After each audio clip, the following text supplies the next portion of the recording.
छत्तीसगढ़ विधानसभा budget सत्र कल से होने जा रहा है। 23 फरवरी को राज्यपाल रमेन डेका के अभिभाषण से सत्र की शुरुआत होगी। 24 फरवरी को वित्त मंत्री ओपी चौधरी बजट पेश करेंगे। बजट सत्र 23 फरवरी से लेकर 20 मार्च तक चलेगा। इस अवधि में कुल 15 बैठकें होंगी और सत्र में कुल 2813 प्रश्न विधायकों ने लगाए हैं। सत्र के दौरान 3 अहम विधेयक पेश किए जाएंगे। इसमें धर्मांतरण पर रोक को लेकर विधायक अहम है। चलिए खबर पर अधिक चर्चा करते हैं। सहयोगी प्रिंस मनहर हमारे साथ जुड़ गए हैं। प्रिंस, सदन की कार्रवाई शुरू होने जा रही है और कई अहम विधेयक हैं जिन पर चर्चा की जाएगी और साथ ही साथ हंगामे के भी पूरे आसार हैं। जी, धर्मांतरण की जो केसेस आ रही है, जो धर्मांतरण के जो शिकायत आ रहा है, उसको लेकर एक बड़ी विधेयक जो है वो इस बजट सत्र में पेश किया जाएगा और कहीं न कहीं जो धर्मांतरण छत्तीसगढ़ में हो रहा है उसको रोकने के प्रयास सरकार के होंगे। अगर मैं बात करूं तो जिस तरीके से कल जो है सुबह 11 बजे सदन की कार्रवाई शुरू होगी और कल जो है पहले दिन है और राज्यपाल रमेन डेका जो है इस भाषण के साथ इस विधानसभा सत्र की शुरुआत होगी और परसों यानी कि 24 फरवरी को जो है छत्तीसगढ़ का आम बजट पेश करेंगे वित्त मंत्री ओपी चौधरी। जिस तरीके से कयास लगाया जा रहा है कि इस बार जो बजट में काफी कुछ बेहतर होने वाला है, काफी कुछ चाहे वो किसान वर्ग को हो या चाहे युवा वर्ग हो, चाहे जो गृहिणी है, तमाम ऐसे जो व्यक्ति हैं, तमाम ऐसे चीजों को जो है वो कहीं न कहीं तमाम ऐसे लोगों को जो है साधने का प्रयास इस बजट के माध्यम से किया जाएगा। क्योंकि इस बार का जो बजट है जो है पिछले बार जिस तरीके से बजट पेश हुआ था 2025-26 का जो ज्ञान का बजट जिसे कहा गया था, जो छत्तीसगढ़ के वित्त मंत्री ओपी चौधरी उन्होंने पेश किया था, इस बार लगभग पिछले बार की अगर मैं बात करूं तो पिछले बार लगभग 1.65 लाख करोड़ रुपए का बजट जो है वो छत्तीसगढ़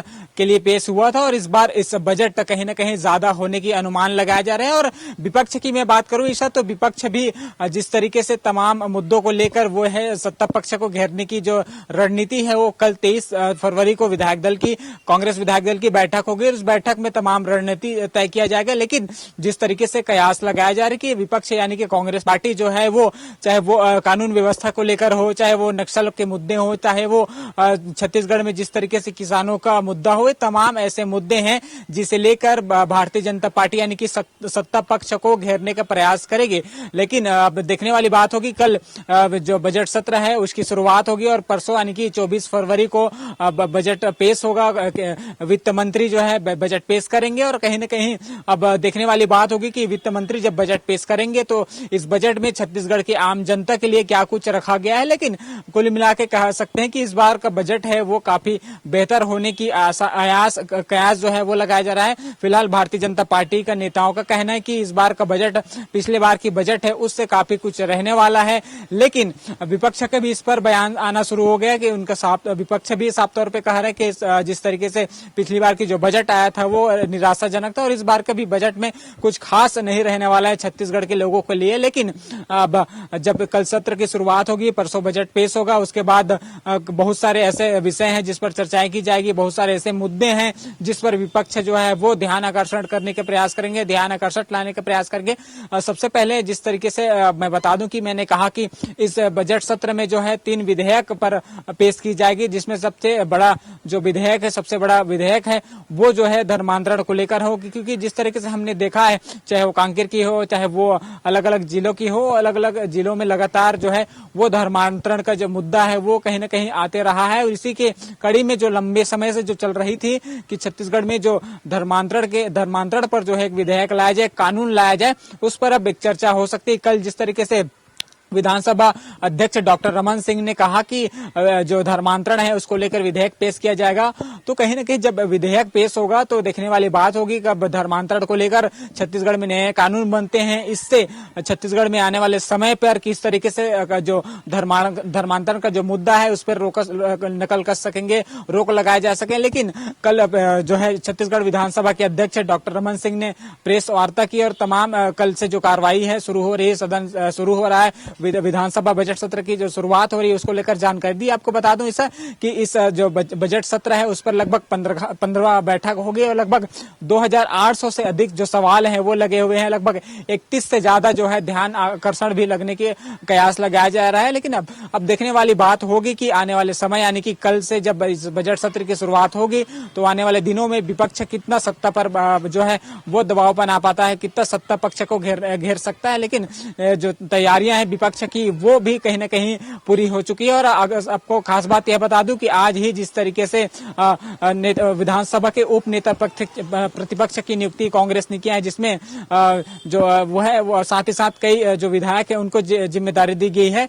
तो लकेश्वर बघेल को जो है छत्तीसगढ़ विधानसभा के उप नेता प्रतिपक्ष के तौर पर जो है वो हाईकमान ने नियुक्ति किया है। मतलब इस बात से अंदाजा लगाया जा सकता है कि कांग्रेस भी पूरी तरीके से जो है रणनीति तैयार कर रही है और पूरी तरीके से जो है सदन के अंदर भारतीय जनता पार्टी को जो है वो घेरने के प्रयास करेगी। जी बिल्कुल प्रिवेंस। और जिस प्रकार हाल ही में केंद्र का बजट भी प्रस्तुत किया गया, तब भी एक बड़ा सवाल जनता के मन में था कि आखिर आम जन के लिए इस बजट में क्या है। माना जा सकता है कि छत्तीसगढ़ के जन जन के मन में भी यही सवाल होगा कि आखिर आम नागरिक को इस बजट से क्या प्राप्त होगा। साथ ही साथ धान के मुद्दे को लेकर लगातार विपक्ष हमलावर रहा है, सदन के अंदर भी और सदन के बाहर भी। माना जा सकता है कि बजट सत्र के दौरान भी विपक्ष धान के मुद्दे को लेकर सरकार को घेरता नजर आ सकता है। बिल्कुल ईशा, छत्तीसगढ़ में जिस तरीके से अगर मैं बात करूं तो सरकार जो है किसी की, चाहे भारतीय जनता पार्टी की रहे चाहे कांग्रेस की रहे, लेकिन जो छत्तीसगढ़ की सबसे बड़ा मुद्दा होता है वो किसानों का मुद्दा होता है। क्योंकि छत्तीसगढ़ के किसानों को सर्वप्रथम जो है रखा जाता है। जिस तरीके से जब कांग्रेस की सरकार थी तब भी किसानों ने जो है किसानों को जो है वो कहीं न कहीं समस्याओं का सामना झेलना पड़ा। और भारतीय जनता पार्टी की सरकार है तब भी किसानों को जो है समस्या का सामना करना पड़ रहा है। जैसे ही धान खरीदी का ऐलान होता है वैसे ही जो किसानों की जो समस्या है वो बढ़ जाती है। किसानों को टोकन नहीं मिल पाता, किसानों की जो धान है वो बिक नहीं पाती, अनेक प्रकार की समस्या किसानों को सामना करना पड़ता है। हाल ही में हमने देखा कि जिस तरीके से किसानों को जो खाद है वो नहीं मिल रहा था, लगातार खाद की शॉर्टेज हो रही थी। बहुत से किसान हैं जो ब्लैक में खाद जो है खरीदने को मजबूर थे। बहुत से ऐसे किसान हैं, हाल ही में हमने देखा कि रोड जाम करना पड़ता है, उनको धरना प्रदर्शन करना पड़ता है उनके खुद के धान को बेचने के लिए। क्योंकि छत्तीसगढ़ किसान राज्य है, किसान बाहुल्य राज्य है, ऐसे में सबसे ज्यादा जो प्रतिशत है किसानों का है। और जिस तरीके से सरकार वादे तो करती है, दावे करती है कि हम किसानों को बेहतर रेट में उनसे समर्थन मूल्य में उनसे जो है धान खरीद रहे हैं, उसको जो है बेहतर खाद उपलब्ध करा रहे हैं, समय समय पर धान जो है लिया जाता है, खाद जो है दिया जाता है। लेकिन जो जमीनी हकीकत है वो कुछ और ही रहता है, चाहे वो कांग्रेस की सरकार हो चाहे वो भारतीय जनता पार्टी की सरकार हो। दोनों ही सरकार में कुल मिला के समस्या जो है किसानों को ही सामना करना पड़ता है। जिस तरीके से भूपेश बघेल की सरकार थी तब भी बारदाने का जो शॉर्टेज है वो कहीं न कहीं रहा, किसानों को जो है टोकन कटाने में समस्या रहा। लेकिन जब अब भारतीय जनता पार्टी की सरकार है राज्य में तब भी किसानों को कहीं न कहीं जो टोकन की समस्या है, बारदाने की समस्या है, वो समस्याओं का सामना करना पड़ रहा है। कि जिस तरीके से जब किसान जब धान बोते हैं, जब धान लगाते हैं तो सबसे बड़ा जो मांग होती है किसानों का वो खाद का होता है कि किस तरीके से उनको खाद जो है वो मुहैया कराना चाहिए सरकार को। लेकिन इस मामले में भी सरकार कहीं ना कहीं फेल नजर आती है और लगातार किसानों को ही इसका जो खामियाजा है वो भुगतना पड़ता है। और जो विपक्ष में रहती है, जिस तरीके से भारतीय जनता पार्टी जब विपक्ष में थे 2023 पहले, तब जो है वो किसानों को मुद्दा उठाया था। अब जो है भारतीय जनता पार्टी सत्ता में है, विपक्ष यानी कि अब कांग्रेस जो है विपक्ष में, अब कांग्रेस पार्टी जो है वो किसानों का मुद्दा जो है सदन में उठाने वाली है। क्योंकि जैसे कि मैंने कहा कि छत्तीसगढ़ किसान बाहुल्य राज्य है, लगातार जो किसान है वो अपनी मांगों को लेकर हड़ताल करते हैं, प्रदर्शन करते हैं। कई ऐसे किसान हैं जो आत्महत्या तक कर लेते हैं, लेकिन इसकी जो समस्या है वो समाधान नहीं हो पाता है, चाहे सरकार कोई भी हो। इस बार जो है भारतीय जनता पार्टी को विपक्ष यानी कि कांग्रेस पार्टी किसान के मुद्दे पर जो है वो सदन के अंदर घेरते हुए नजर आएगी।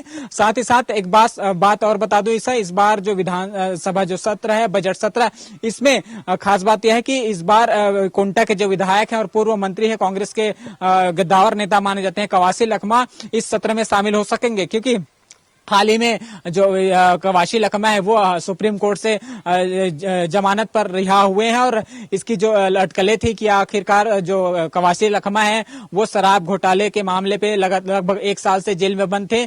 जब जमानत पे छूटा तो किस तरीके से जो इसकी जो रणनीति होगी, क्या ये विधानसभा सत्र में शामिल हो पाएंगे, ये तमाम चीजों को लेकर अटकलें चल रही थी। लेकिन कल डॉक्टर रमन सिंह जो विधानसभा के अध्यक्ष हैं उन्होंने साफ कर दिया कि कुछ शर्त हैं, उस शर्त के आधार पर जो है कांग्रेस के जो विधायक है और पूर्व मंत्री कवासी लखमा वो जो है जो छत्तीसगढ़ विधानसभा के बजट सत्र है उस पर शामिल हो सकेंगे और जो विधानसभा के अंदर जो है अपने क्षेत्र, अपने जो छत्तीसगढ़ के लोगों की जो समस्या है उसको लेकर बहस भी कर सकेंगे। लेकिन शर्त कई और रखे गए हैं। जो जिस तरीके से कवासी लखमा है वो अपने भ्रष्टाचार या फिर अपने खिलाफ जो भी कार्रवाई चल रही है उसको लेकर जो है न तो भाषण दे सकेंगे, नहीं तो किसी प्रकार की प्रेस कॉन्फ्रेंस कर सकेंगे। साथ ही साथ कवासी लखमा को जो है सक्रिय मोबाइल नंबर 24 घंटा चालू रखना होगा। साथ ही साथ उनको अपने जो गृह जिले हैं, गृह ग्राम है, वहां वो नहीं रुक सकेंगे, उसको दूसरी जगह रुकना होगा। तो कहीं ना कहीं कुल मिला के कहें तो इस बार का जो बजट सत्र है जिस तरीके से कल से शुरुआत हो जाएगी और कई मुद्दे हैं, इसको लेकर भारतीय जनता पार्टी को जो है